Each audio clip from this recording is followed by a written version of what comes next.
Sassoon dog कोळी बांधव आणि आदित्य ठाकरेंची बैठक पार पडली। अंगावर आलं तर ढकलून द्यायचं ही सरकारची चाल असल्याचे यावेळी उद्धव ठाकरे म्हणाले। सरकारची चाल असते आधी पिल्लू सोडतात अशी टीकाही उद्धव ठाकरेंनी केली आहे।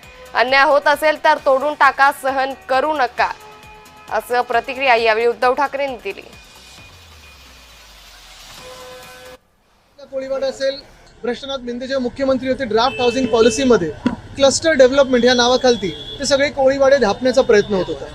आता देखील छत्रपती शिवाजी महाराज मंडई असेल किंवा आमचं ससून डॉक असेल, ससून डॉकचा विषय आपण पाहत होतात। मुंबई पोर्ट अथॉरिटी म्हणजे MBPT यांनी तिथे ती जमीन घेण्याचा प्रयत्न केला। अर्थात सगळेच कोळी बांधव आमचे रस्त्यावर उतरले होते, आंदोलन करत होते। हाऊसमध्ये आम्ही देखील विषय मांडला आणि आता पहिली लढाई आम्ही जिंकलेलो आहे। पण ससून डॉक हे खरं कोळी बांधवांचंच आहे आणि तिथे फिशरीजचाच उद्योग असायला पाहिजे, ही मागणी आमची राहील आणि त्या मागणीसाठी आम्ही लढत राहू।